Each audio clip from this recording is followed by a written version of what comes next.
Итак, здравствуйте, дорогие друзья. Сегодня у нас состоится в прямом эфире лекция Яна Шрайбера, знаменитого геймдизайнера, одного из основателей Global Game Jam. Я уверена, вы все знаете, кто это такой. Тема лекции «Как пережить и выжить на вашем первом геймджеме». Обратите внимание, что лекция будет проходить на родном языке нашего спикера, на английском. Также вы можете задать в чате в прямом эфире вопросы на английском либо русском языке. Они все будут переведены, и, соответственно, мы их озвучим. Постараемся озвучить максимальное количество, в зависимости от времени спикера и времени геймджема. Так что давайте начнем, я так думаю. Итак, я приветствую господина Яна Шрайбера. Hello, Jan. Hi. Great to be joining you. Yeah. Are you ready? Yes, I am. So, we get started. All right. Thanks for the introduction. So here's the things that I want to talk about today. So first I'll go over what is a game jam. Obviously you're here, so you kind of know what this is, but I just want to make sure we're all on the same page with that. Then talk about how to form teams and get people together in order to make a game together. Then I'll talk about the actual mechanics of making a game, and then a little bit about how to take care of yourself over this so that you can have the most optimal experience. So we'll get started. So game jams, a lot of game jams actually use this imagery of jam like jelly in a jar, which is actually kind of not what the spirit of it means. The name game jam originally came from musician jam sessions, the idea that musicians would get together and just play a bunch of music just for the sheer joy of creation. It's all improvisational. No one's reading sheet music or practicing pieces. You're just all creating stuff, and one of you will do something that sounds really cool, and then someone else will riff off of something else. And that was really always the spirit of game jams, that this is about, it's not competition, it's about collaboration, it's about experimenting with things. And so that's really what game jams are about. It's about taking joy in the act of creating something out of nothing, just for fun. And most game jams involve creating a game from scratch in a short period of time, most commonly 48 hours, but you'll see ranges of anywhere from a few minutes to a few months. It's usually done in teams, although it can be done solo, and they can be tabletop or digital. So there's no real rules for what is or isn't a game jam. Lots of game jam, there's lots of game jams out there that all have kind of different constraints, different feels, different parameters on things. So it's a very broad set of events. Generally, it's just anything where you're making a game from scratch in a relatively short period of time. And so, if you've never done this before, you're like, wait a minute, what did I get myself into here? Like, I'm supposed to make a game in just a few days? Like, if you haven't made a game before at all, now all of a sudden you've got an impossible deadline on top of this. Like, how are you supposed to do this? And one of the wonderful things about game jams is that they actually are very accessible to beginners, much more than traditional game development, which sounds really weird.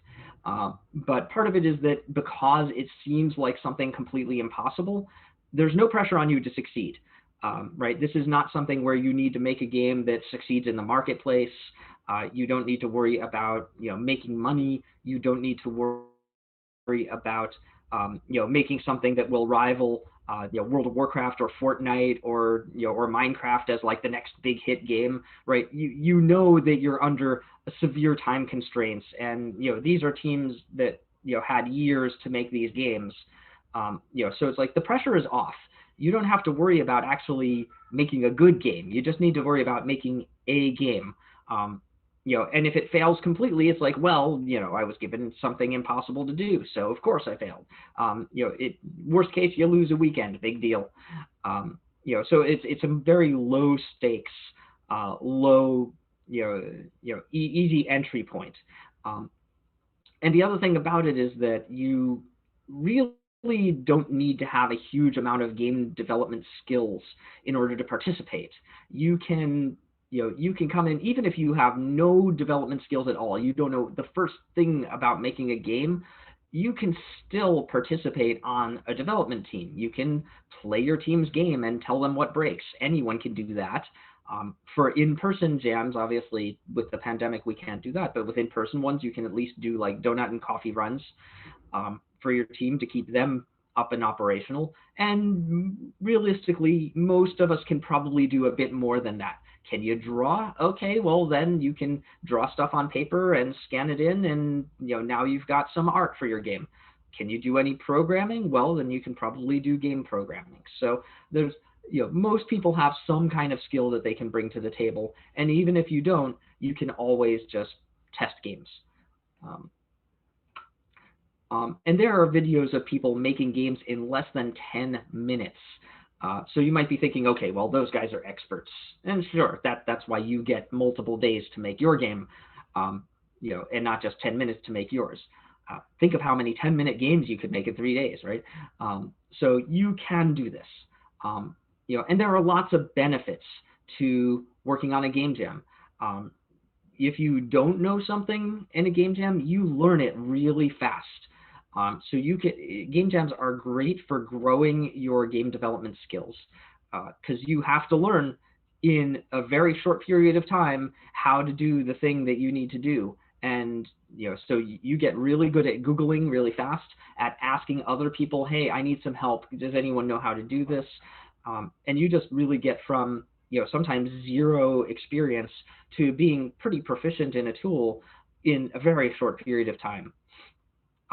Game jams give you the opportunity to try out new tech. Maybe you're a programmer and you've done some games before, but you haven't used Unreal or you haven't used Unity, and you're like, I hear a bunch of people have been using this. I'd like to try that. We'll try it during a game jam, and you'll learn how to do the basic stuff in it really, really fast, because you'll have to. Game jams are great for meeting new people. You get on a team with a bunch of people you've never worked with before. By the end of this, you'll all have gone through this fire together, and you've made some new best friends. And you can gain experience on working on yet one more game project. No matter how many games you've made, every game that you work on, every new project, you learn something from. You learn about what to do or what not to do, what worked well. You get a little more experience going through the entire project life cycle. And that experience is true whether it's a game that took you 2 years to make or a game that took you 2 days to make. Every new project gives you that experience of going through an entire project life cycle. So this is a great way to really ramp your experience in how to make games. So let's start with talking about your team. You can make games and do game jams on your own, but most people don't, because most people don't have all the skills necessary. And some people are social and actually want to work with other people too. So let's talk about that. So most people that I know, especially students, their first thought is, oh, I'm going to do a game jam. I'm going to get all my friends together and we're all going to jam together and it'll be awesome. And I always say, you can do that, but I am a big fan of suggesting that people actually work with complete strangers, work with people you don't know. And there's a few reasons for this.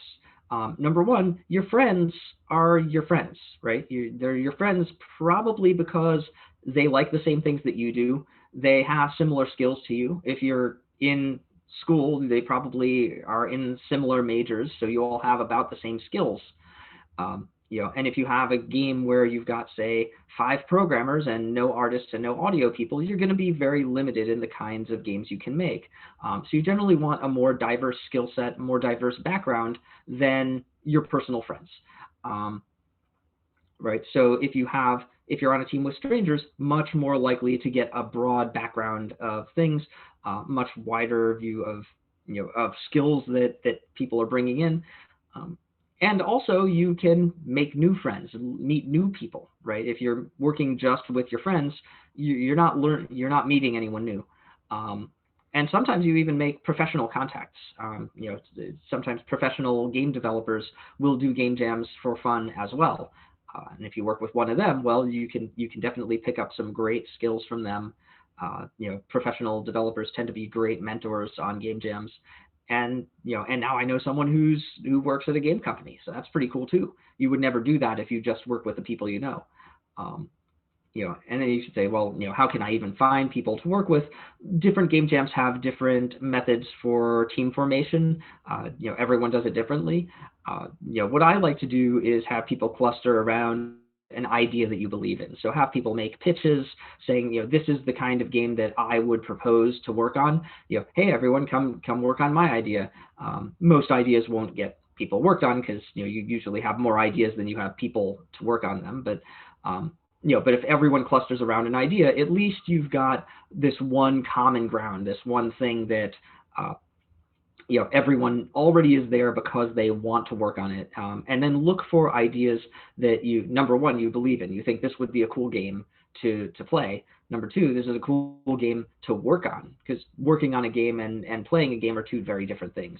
But that this would actually be fun to make, and that you have some skills that are relevant to this. You either have good ideas or you have you have some programming skills, some art skills, something that's relevant to to making this game, so that you can contribute to this team. And so to do that, first you want to think about, what role do you want to play on your team? Do you want to be a programmer, a game designer? Do you want to work on art? Do you want to work on audio? Game devs are great for picking up new skills. So you can either do this by playing to your strengths and saying, like, well, I already know programming. I've already programmed a few games. I'll be the game programmer because that's what I know. Or you can learn something new. You can say, well, maybe I'm an artist, but I've never done audio, but I'm really interested in audio. I'd like to try to do some audio stuff. That's fine too. It's just, if you are learning something new and you're going into this completely new and completely blind, just make it clear to your team up front. Let them know, like, hey, I would really like to do this one thing. I've never done it before, so I'll probably be really bad at it. Are y'all cool with that? Generally, people are. But it also means then that they know not to rely on you exclusively to do that thing, because you might not be able to handle it as well as someone with more experience. Ideally, if there's a second person on the team that's also doing that thing, that's great, because then they can be kind of your mentor. They can guide you if you get stuck. They can get you unstuck, and they can cover your skills, so that if you have a really hard time doing one particular thing, they can cover that. Once you know what you want to do and what role you want, then figure out what skills your team are going to need in order to build the game. Does your team have access to art, to programming, to audio, to design? If you have a skills gap where there's something here that's just not represented at all or not very much, then you need to either find someone with those skills to join your team, or you'll need to design around it, which you can do. For example, if you have no programmers, you can make a tabletop game, a board game. Those don't require any code. Or if you have no artists, then you can make a game in all text. Twine is a great engine for making text-based games. Or you can make a game where you use found art. Just do search for free online game art. There's lots of sites for that. If you have no audio people, you can make a completely silent game, or a game with just free sounds that you find. Or if you have no game designers, you can just do a re-implementation or a clone of an existing game, so that you don't have to design anything because the design's already done. Now, as soon as you do have a team, the first thing you should probably do is exchange contact information, so that you don't have any teammates that accidentally disappear partway through. First time I participated in a game jam, our audio person, who was awesome, they had great skills, the second day of a 3-day jam, they disappeared. They went out and they never came back. And to this day, I have no idea what happened to them. I assume they were assassinated by ninjas, but because of that, we had no idea where their stuff was or what to do with it, and it really hurt the entire project. So just get everyone's contact information ready to go, so that if someone disappears temporarily, you know how to find them. And if you can't be there at the game jam for the entire time, maybe you have some additional appointments or other things that you need to do, that's totally fine. That's okay. Just let your team know up front. That way they know that, if you're, say, doing a 2-day jam and you're only going to be there 1 day, that they give you 1 day's worth of work and not 2 days. So now let's talk about actually making a game. I can't teach you all the skills you need. You'll pick those up as you go. Google is your friend. But we'll talk about the process of making a game. So the good news about making a game during a game jam is that the process is pretty much the same as making a full game project in the field at a professional company. It's just all time compressed. So if a 2-year game project schedule might look like this, then a 48-hour game jam schedule would look like this. So just however long it would take in a longer form game development project, just divide by the amount of time you have, and you'll know pretty much where you are in the development cycle. So the first phase is usually what we call ideation. That is starting with a constraint or a theme and deciding where to go from there. Just about every game jam has some kind of constraint or some kind of theme to get you started. So it's not just like, all right, everyone, make a game. Because then it's very hard for people to start. But if you say, all right, everyone, make a game, and the theme is light and darkness, like, okay, well, let me think about how I would make a game with that theme. So you start with the theme and then kind of decide where to go from there. And then my other suggestion here is throw out your first 3 ideas, because those are the ones that are way too obvious and everyone else is going to do those. And you want to do something a little more creative than that. So for the first, say, 10 to 15% of the project, you'll want to be ideating on the game, trying to figure out what is it that we're actually going to do. So you don't want to spend too long before you start making stuff. You don't want to be spending the first half of the game jam just planning out what you're going to do, because then you're not going to have nearly enough time to actually make it. But at the same time, don't just jump right into development before you know where you're going, or else you're likely to have people doing work that can't get used, or that won't fit together because not everyone really completely understood what they were doing.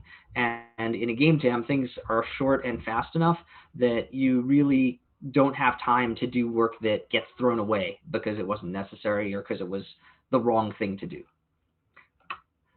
Okay, so at the end of ideation, it's like, okay, we know what we're going to do. We're going to start doing work. Before you start putting your game together, the next thing to do is actually get your project set up, get your tools and your pipeline ready. So what tools are you going to use in order to make this game? Are you going to use Git for source control, or are you going to use something, or SVN or something else? Right, get some form of source control so that everyone can put all their files in one place and not be stepping on each other's files. What are you going to use to track tasks? You could use Trello. You could just use a Google spreadsheet to keep track of all the tasks, but have something and set it up and make sure that everyone can get on there and access it. How are you going to keep in touch with the rest of your team? Is it going to be email? A lot of teams use Discord or Slack. For art people and audio people, they're going to be creating art and audio assets. How are those going to get into the game? That's called the pipeline. So if I'm an artist, I make some art, and then I have to, I've made this art. How does that get into the game? Do I import it into Unity directly? Do I hand it off to a programmer? How is that going to work so that my stuff actually gets into the game and gets hooked up to the right things? Who's going to be responsible for that? And where does the handoff happen? And how does it happen? What are the good naming conventions for things so that when when an artist or audio person gives someone else a file, that what file, that they know what format that file is in. Do you save your audio files as WAV, as OGG, as as MP3? Do you save your art files as PNG or GIF or JPEG or what? So what format are people going to need? And then, is there a certain naming convention for files that you're going to need to put these in so that the person who's putting them in the game knows which thing goes to what? So figure that out with your team up front so that you can all be in constant communication. You all know what the pipeline is and where to find all the different pieces of things so that you can all stay in touch with each other. So get that set up. All right, now it's time to actually build the game that you've planned to build. And what you should do is build a rapid prototype. You want to get to a playable version with your core mechanics as soon as you can. And what I mean by core mechanics is like the most basic gameplay that you have. So what are the things you need to do, right? So if you don't want to have final art in the game or final audio, use placeholder stuff. People who are working on the art and audio stuff can be working on concept work to just set the tone, so that people know kind of this is what the final thing is going to look like, and people can critique that. And they can get feedback from others on the team, but you probably won't have final art in the game in your first build. Just use basic stuff, right? You can make it silent or put in placeholder sounds. For placeholder art, just gray box things. Make like squares and circles and triangles. Just so that you've got something moving around on the screen. And just implement like the basic gameplay, no special features, just the core. You can usually get there in somewhere between 4 to 8 hours for digital games, or 15 to 30 minutes for board games. But generally, if you don't have a playable version of the basic parts of your game at about the 50% mark, then your team is running behind. So you want to basically, in this phase, be sacrificing everything for speed. Anything that you don't have to build that you can steal from somewhere else, steal it.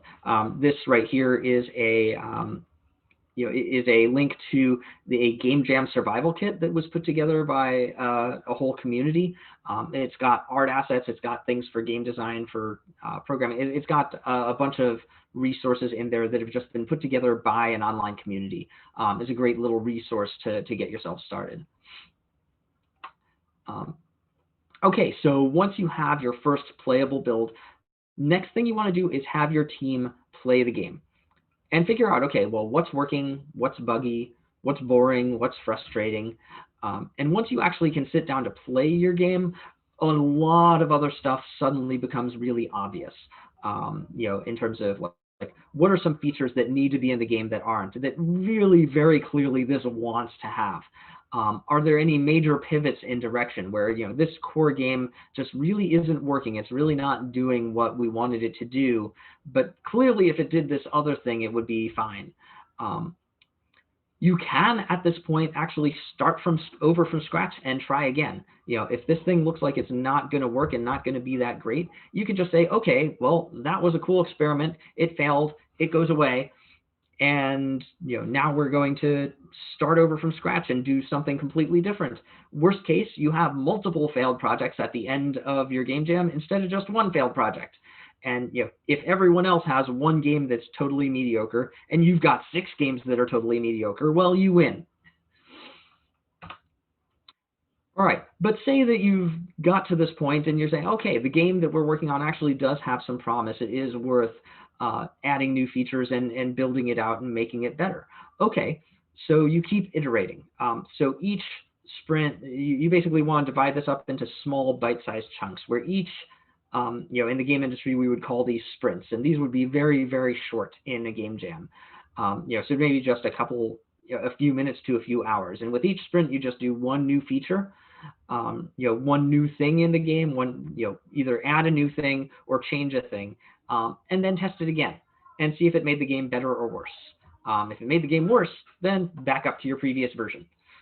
If it made the game better, it stays in. If it made the game better but it's buggy, go fix it if you can. And then for the next version, you want to prioritize. You probably have a long list of features that you'd like to add. You want to figure out, well, okay, which features do you want to add next? What are the most important ones? And generally, you want to look at things that are very easy or very fast to implement because they don't take very long to put in there, so you may as well. Things that are very high impact, things that are going to make the game much, much better. And so even if it takes a little bit longer, if you have a high degree of confidence that this will make a very big difference in the final play experience, then do that. And also think about things that are really risky, things that you're not sure if this is going to work or not. But if it does, then it probably works really, really well. And if it doesn't, then it's going to work really, really poorly. The risky things you probably want to do early on or not at all, because you want to confirm very quickly whether this is something that's going to make the game better or not. You don't want to put a risky feature in when you're almost done, because you might just take a good game and make it a bad game. The other thing I suggest during this phase is keep 2 builds always available. One is the most recent build, so the most up-to-date one, and the other is the most recent stable build, the one that has confirmed to at least not blow up as soon as you start it. That way you will always have something that's working, and even if something happens to your team, maybe one of your key people gets called away for a family emergency, or or you just suddenly run out of time, or any number of other things that could happen, you'll always have something that's working. You want constantly shippable code. You want something so that at any point, if you all had to stop development for any reason, you could do that.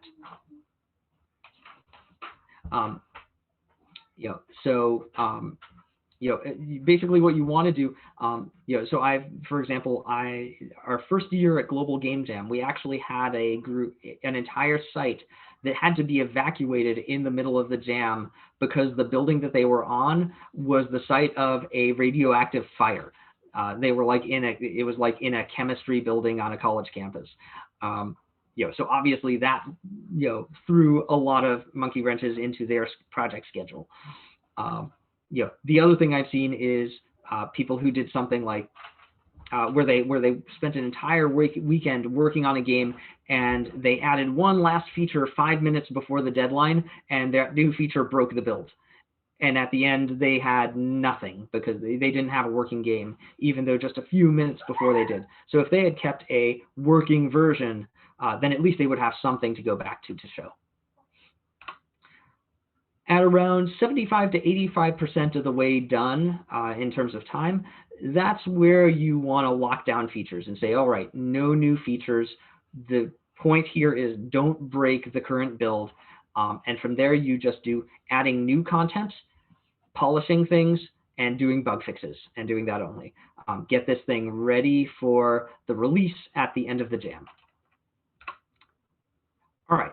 A little bit about taking care of yourself during the jam, because if you are not in good shape, then you're going to have a hard time doing optimal work.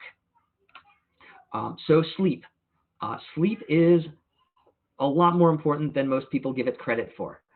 I always recommend don't do all-nighters. Here's a statistic that I find that most of my students are really surprised when they hear about this.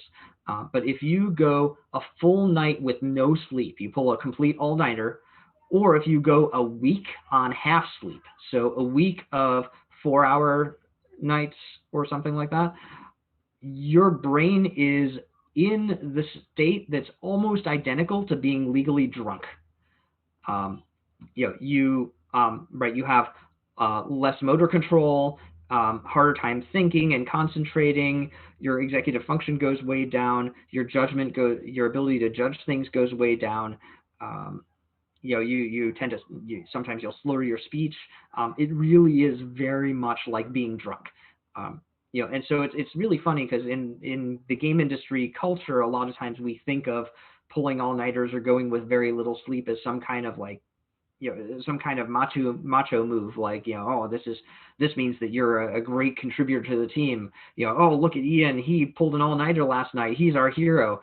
You would never say that about someone that's drunk. Oh, Ian, he came in this morning and he was totally drunk off his butt, and yeah, he's our best coder. Yeah, he's our team hero because of that. You would never say that. That sounds ridiculous. So don't say this for sleep deprivation. Sleep deprivation is going to put you in the worst possible state for actually getting work done. Or if you're going to do an all-nighter, at least you're going to learn the hard way why this is a bad idea.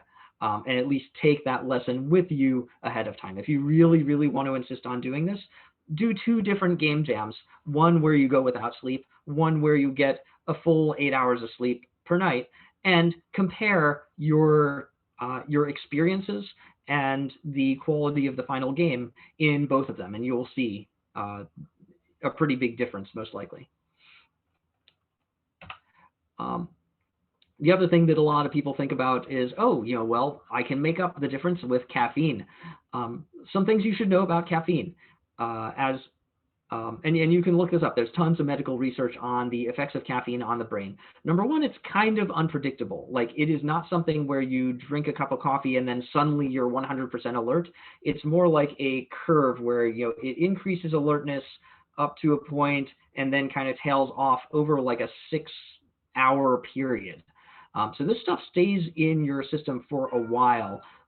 So, drinking a cup of coffee or a caffeinated beverage like a Coke or something at 11 p.m. at night is probably a bad idea if you want to get a good quality sleep. The other thing about caffeine that you should know is that the body reaches tolerance shockingly fast. If you use caffeine on a daily basis, you are going to be tolerant to caffeine within a week. And by tolerant, what I mean is that caffeine will no longer give you an alertness bonus. It will only get you back to the baseline of where you were before you started using caffeine. So if you want to use caffeine for a productivity boost, first off, your best strategy. Hello. Say hi. Your best strategy is to is to first off not use caffeine at all most of the time, and then use it very, very occasionally, once a month or so, in order to to get a very short-term productivity boost once. Otherwise it just really does not help you. And that does mean if you are addicted to caffeine, going off of it takes a while. It can take several months to detox. So probably not going to be an option for anyone to change that before this game jam, but keep in mind for the future. The other thing about, the other thing about caffeine is that while it does increase your alertness, and it increases your focus, and it does give you a, as with most stimulants, does improve your productivity in terms of getting things done. It also drops your creativity. So if you need to be creative, that's where alcohol comes in. If you need to be productive, that's where caffeine comes in. But both of them work at cross purposes to each other. And know if you have both, that it does not cancel each other out. It just gives you the worst of both. Eating. You should be eating throughout, through a game jam. Make sure that you don't want to starve yourself. Choose foods that have high nutrition content, because the things you put in your body, that's your fuel, and you need optimal fuel to create optimal games. Things you should know about common snacks at game jams: things that are sugary or salty actually make you more hungry and thirsty. So salty snacks and sugary snacks will not fill you up. And so if you're a little bit hungry, a bag of potato chips or some candy or something really doesn't help. It kind of does the opposite of what you want. Foods with fat and protein content, things like meat, dairy, nuts, those will fill you up faster. Just make sure there's some actual nutrition in those things too, because you will be burning a lot of fuel just thinking about what to do and being productive. Keep food and water on hand so that you're not distracted. But it is useful to step away from the computer every now and then for a meal break, just to let your mind rest and process everything. And also bathe. If you're in person, obviously, during the pandemic, in-person game jams are not going to be a very common thing.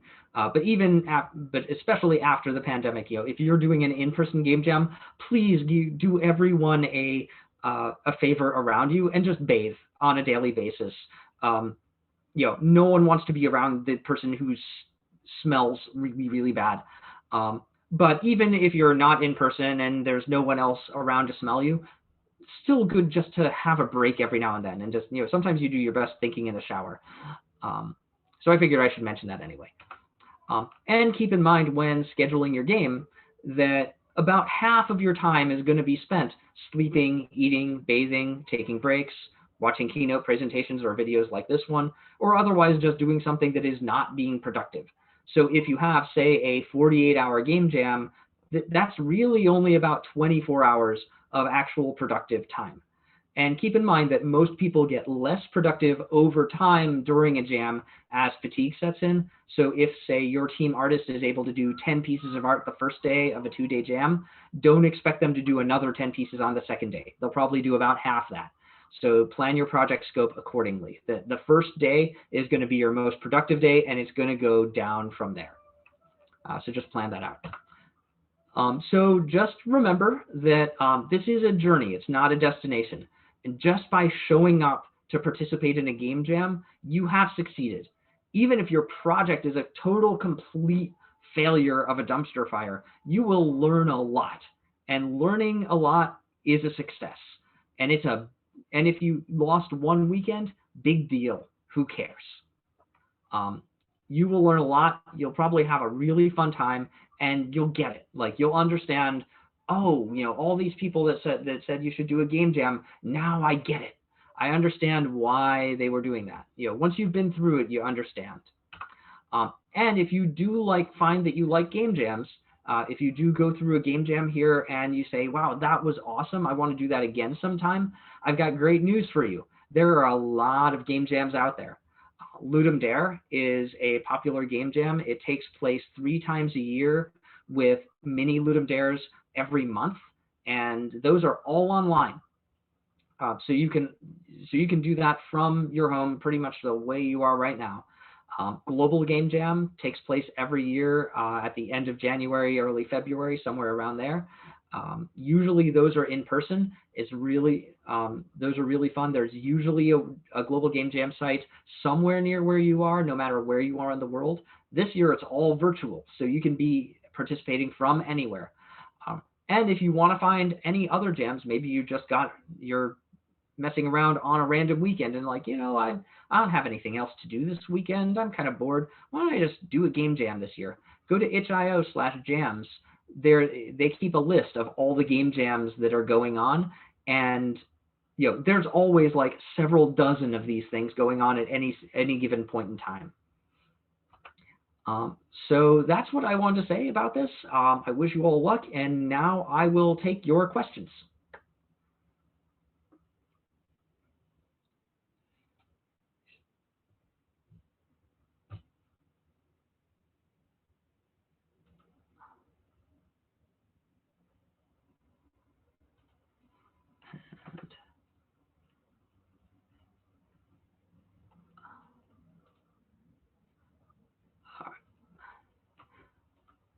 So I have a question about decision-making in a team. Can everyone come to a compromise solution in a short time? Is it better to vote every time or choose a leader before the jam? So that's a great question, because yeah, sometimes you will have creative disagreements with your team about what the best way is to do. So there's a few things that I could say about that. First is, compromise is definitely a useful skill to have. And keep in mind that, in game jam situations, most of us don't know what we're doing.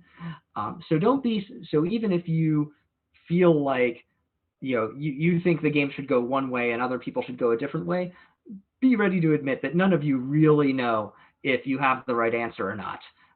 And it could very well be that your brilliant idea isn't nearly as brilliant as you think. So compromising, and finding ways to say, okay, well, we'll go with your idea this time, is kind of a useful skill to have.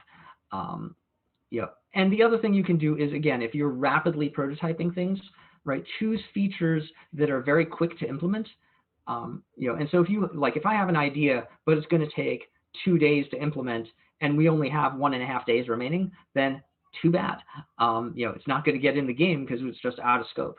But if it's something that's where it's oh, well, I could have this thing done in half an hour, then shoot, go ahead, do it. Even if I disagree with it, let's try your idea first. We'll get it in the game. We'll see if it works, and if it does, then we'll keep it in. And if it doesn't, then we'll do my idea. So you can do things through voting.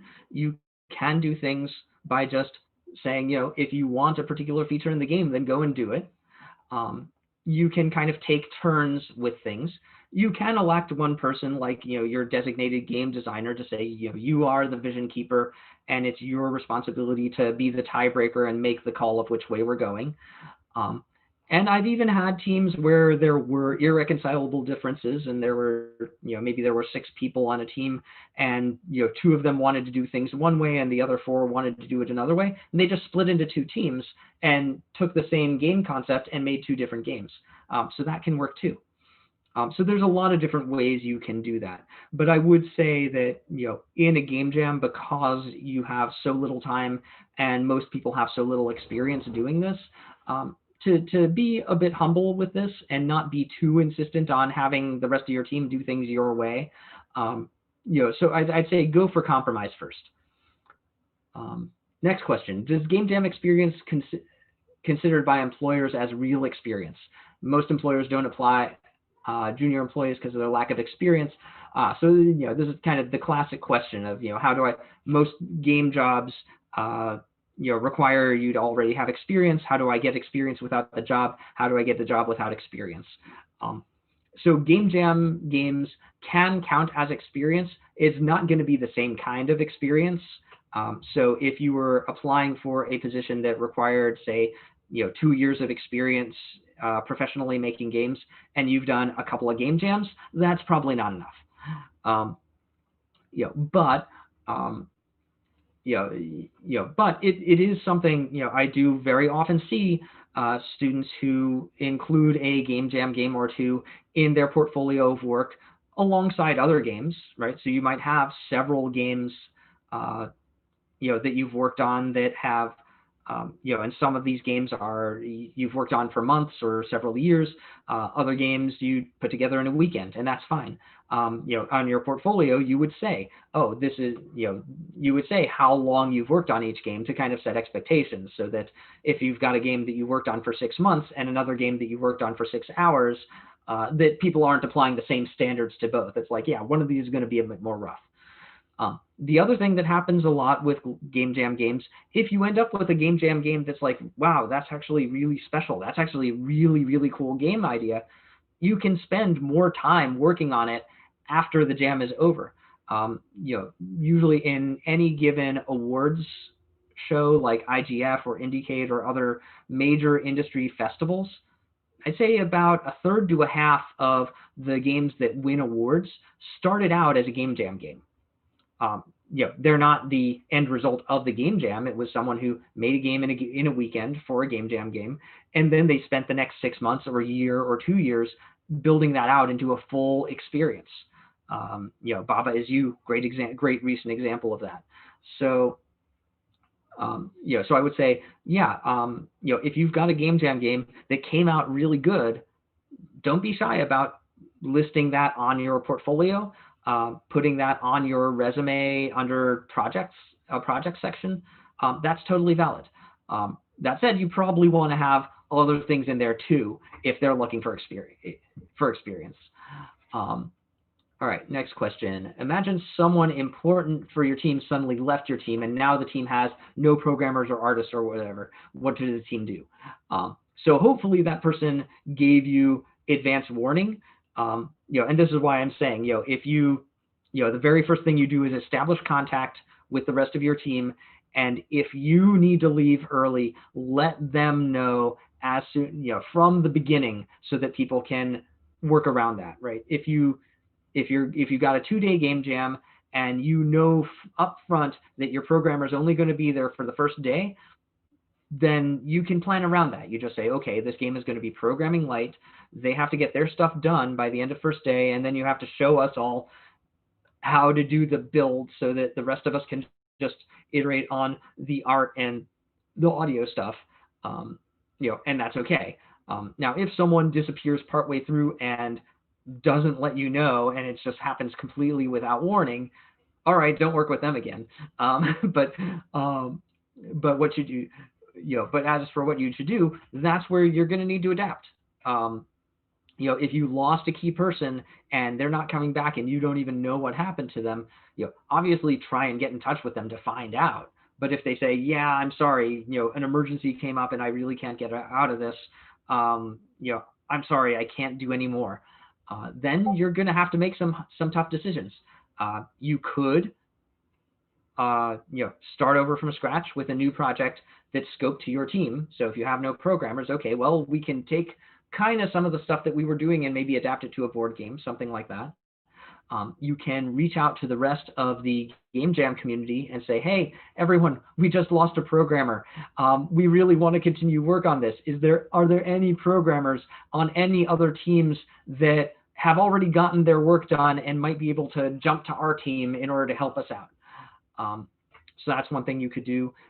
You could have someone on your team that's remaining step up and say, like, well, all right, I'm not that great at programming, but I'll give it a try for the sake of completing it. So I'd say if you lose a team member unexpectedly in the middle of it, you adapt as well as you can, or start over from scratch with a brand new project that is something that the remaining team can do. So let's see. One thing that's not so someone said, just thanks for the book Challenges for Game Designers. Thank you so much. I actually have another book called Breaking into the Game Industry also, and I've got a third book called Game Balance that's coming out next year. Okay, next question. Is crunch on game jams good? Are game jams more for fun, or is it a story about communication and a way to build a portfolio? So that's actually a couple questions. So crunch, is like working really long hours. And in the game industry, we think of crunch as generally a very bad thing because over an extended period of time, fatigue sets in. You end up being much less productive if you're working more than 40 hours a week over an extended period of time. You can get a short-term productivity boost by doing that, but you're paying it back on the back end, and it's a very inefficient way to do things. A lot of people actually criticize game jams for saying, oh, these promote crunch culture. I actually feel like they don't, partly because there's no real comparison between working 12 or 16-hour days over a single weekend in a time box thing where you know that this is a very short-term project versus working 12-hour days for 3 months or 6 months. There's just many more physiological and mental and emotional and spiritual negative changes that happen over a long period of time that just don't manifest as much in a game jam. So I think it's difficult in some ways to really compare game jam to game industry crunch. That said, yeah, the other main danger of crunch is that if you're working long hours, usually that tag teams with sleep deprivation. And as I said before, sleep deprivation is really, really bad for your productivity. Right. So generally, if you're working that many hours, that's going to be actually bad for your, for your total productivity, and you could have gotten things done in less time if you took more breaks. So I would say, I would say, work a reasonable amount. And this is another thing where you can try 2 different game jams. Try one where you're only working 8 hours a day and you're holding yourself to an 8-hour workday. The other one where you just work as much as you want, and see how the 2 of them feel. And see what how productive you were in one or the other, and what the final quality of the game was that you created in both. Right. So I would say generally, crunch is not something that you want to glorify, and it's not something that you want that's going to be in your best interests. Even in a game jam, if you've got say an entire weekend set aside, you still want to be taking frequent breaks. You need to let your mind rest. And often it's during those breaks where you're even if it's just 5 minutes every hour, that you just get up, get away from your desk, walk around the apartment, look outside, maybe go for a walk around the block or something, and just kind of refresh yourself. Those times are going to be the times when your brain is going to be at its most creative, and you'll suddenly come up with a solution to a problem that you've been working on for hours. So I would say frequent breaks are good. Not working too many hours in a day is probably going to get you a better result. As far as whether game jams are more for fun or more about building professional skills, I'd say a lot of that comes down to what you want it to be. Game jams can be a great place for building professional skills, for getting experience, occasionally making a really cool game that ends up going into your portfolio, though that's something that you can't really guarantee ahead of time. Sometimes it's just about fun and having fun, taking joy in creation, hanging out with people, with cool people and friends, and making something and just having fun with it. So I think you want to decide up front for any given game jam, what do I want to get out of this game jam? And the answer could be any of those things. It doesn't have to be one or the other. And be clear with your team about what your goals are. So what are your goals? And make sure that that's clear with the rest of your team. So, if you're here because you want to build professional skills and make professional contacts and learn a new thing, and someone else is like, well, I'm just here to have fun, that's fine. You can still work effectively on a team, but that your expectations of those other people are going to be a little bit different from your expectations of yourself.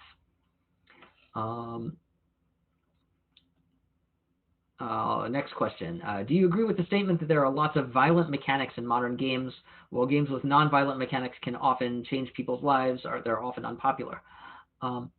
So, there's been actually a lot of research about things like, violence in games versus real-world violence, and generally the scientific consensus is that there's not really a lot of correlation there. Violence in video games is kind of ubiquitous.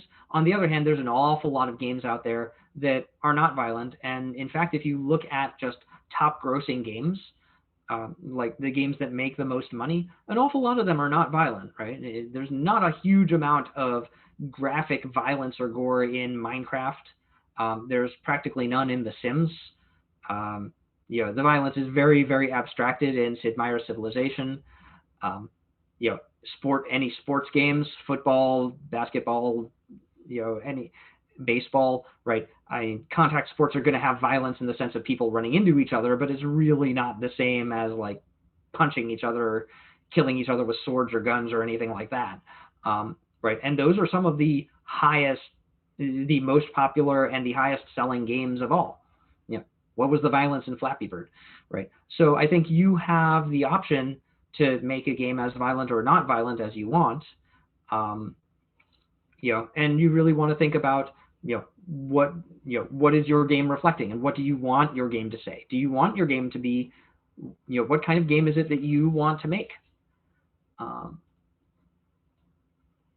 Someone was asking off topic, like, when am I going to start a next group on the edX course? So there is a series of edX courses on video game design and game balance that I made for RIT, which is the school where I teach. And those went up a couple of years ago, and they're out of my hands right now, unfortunately. So when people are, every now and then I'll get someone asking, like, oh, when is this course starting up again? My answer is, I don't know, and I don't have any control over that, so I'm not sure. However, if you do want a course in game design, I'm going to type this into the chat. So I have put together 2 completely free, all online classes. These are both like college level length, full size classes on game design. One is called Game Design Concepts.wordpress.com. The other is Game Balance Concepts.wordpress.com. So if you want to learn about game design, start at Game Design Concepts, and then you can go to the Balance one later if you want. The downside is it is a giant wall of text, so it's lots and lots of reading, and it's all in English. There's been a few attempts to translate it into other languages. I'm not sure if anyone's tried Russian, but because it's so much text, most of the translation parts end up kind of falling apart after 2 or 3 lessons. So you probably want to use Google Translate if you don't speak English. It's a lot of reading, but the information is all there, and I still stand by it. Okay, next. So why don't organizers make game jams focused and not just an abstract topic, but on actual problems of game design? That's a great question. I think it depends on the game jam. So there are some. I think mostly it's because most game jams are beginner friendly, and they're meant to be accessible to everyone, even people who have never made a game before in their lives. And so once you're doing that, you really want to if you're making things as accessible as possible, you really don't want to be throwing the industry's hardest problems at people who are just going to struggle to make a game at all. That said, you do occasionally run into game jams that do focus on much more challenging problems. So for example, there are, sometimes you deal with extreme time constraints. Like I said, I've seen game jams that are like 10 minutes. So the idea of just how quickly can you really get something up and running, and get something prototyped, and just how short can you make this? So there are game jams like that. There are some game jams that have like really, really weird constraints. Some have hardware constraints, like a game jam that's all in VR. So if you want to learn VR or learn VR design, that's a good way to do that. Things like that. I know there's a conference that happens every year. It was canceled this year because it's usually in person. It's called Project Horseshoe. That is all about, its tagline is solving game design's hardest problems. It's not a game jam in that people don't necessarily make games there. They write reports, but the format of it is very game jam-like, that you're getting a bunch of experienced game designers in the same room, having them decide what are some of the industry's hardest problems, and then kind of bashing their heads together over a weekend to try and make some headway and progress on all of them.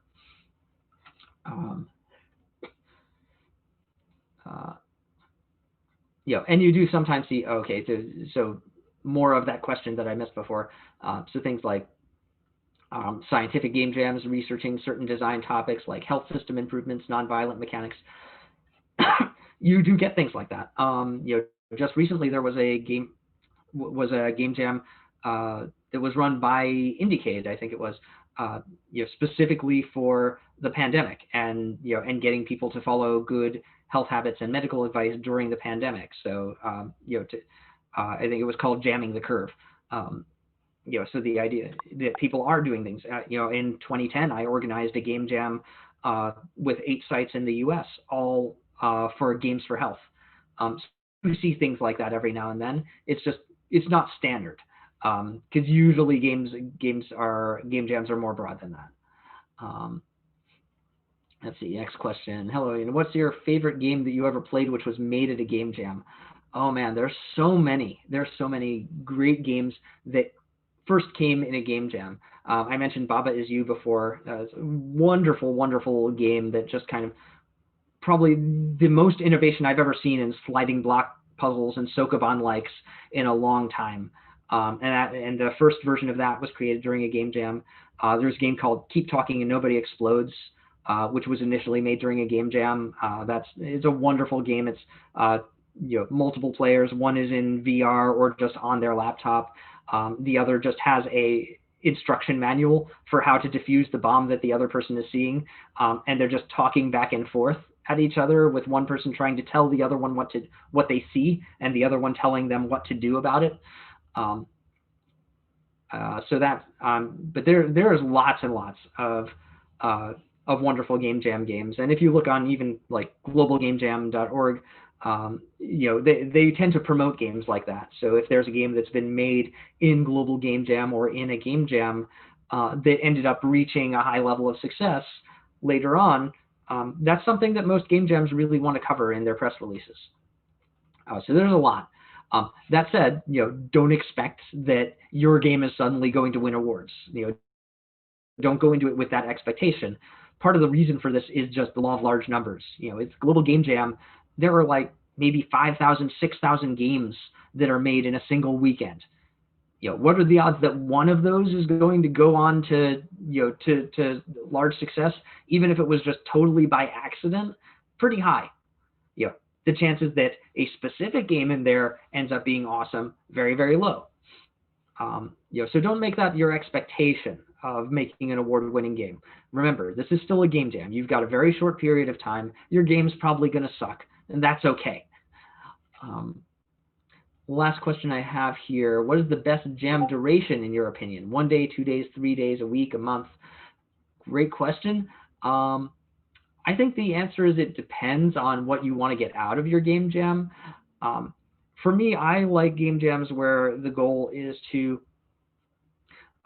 experiment with things and just do, to try something just totally out there and crazy and different, and experiment and innovate. And your game will probably be really stupid and not work, but maybe this will be one of those things that's just so crazy that it actually works really well. I love to do experimentation. I love to do experimental gameplay. So those are kind of my favorite game jams to participate in myself. And so for those, what I found is shorter duration is usually better, because if you're given, say, 2 days to make a game, I can get the core gameplay up and running, like I said, in usually about 4 to 8 hours. And then the rest of the time is spent iterating and polishing and adding more content and making it better. But all that extra time doesn't actually improve the innovation at all. So to me, for a really highly experimental game jam, somewhere in the 4 to 8 hour range is pretty good. You don't want it too short, because then there's just too large of a design space that you won't be able to explore at all, because you just don't have time. So I like, so an 8 hour jam, realistically, talk about 24-hour jam, and then you've got like 8 to 12 hours to get something working, of productive time in between sleeping and eating and stuff like that. So those are kind of the ones that I like a lot. That said, that's, I'm an experienced game developer. I know how to make things fast. And so, that's talking about when you're working with experienced jammers on teams where everyone knows what they're doing. They've done game jams before. They can work quickly. They know how to keep things in scope.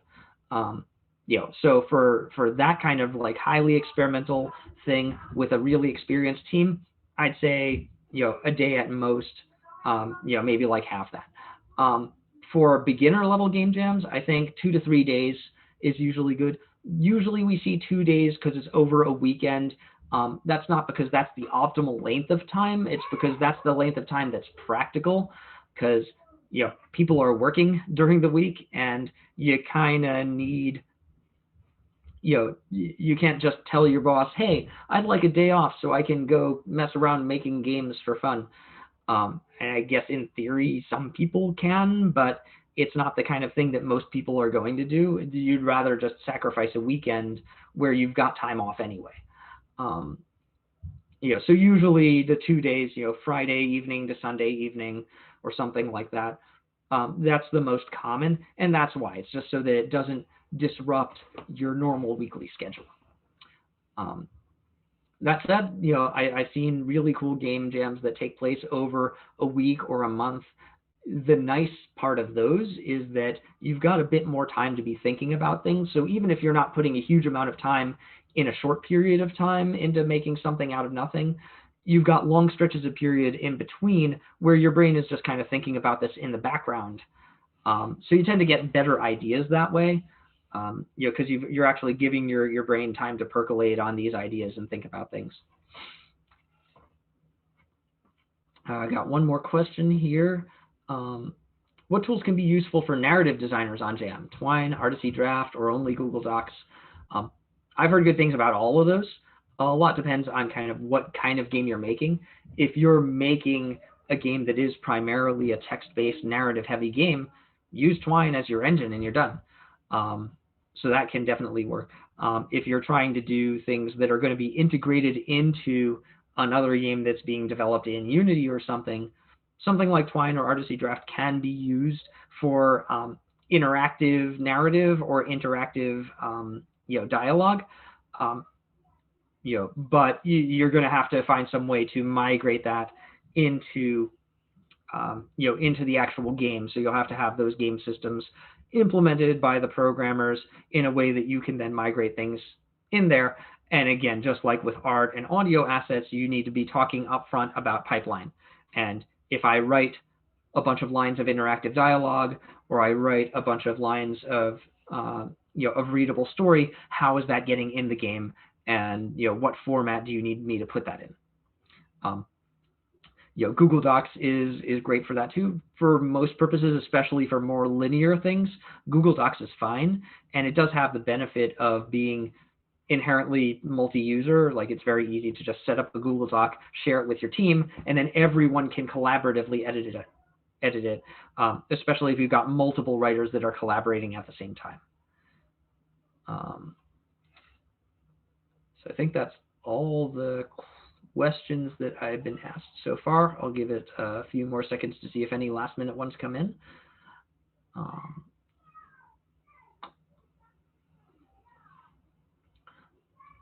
Yep, that's all. All right. So thank you all for joining me on this journey.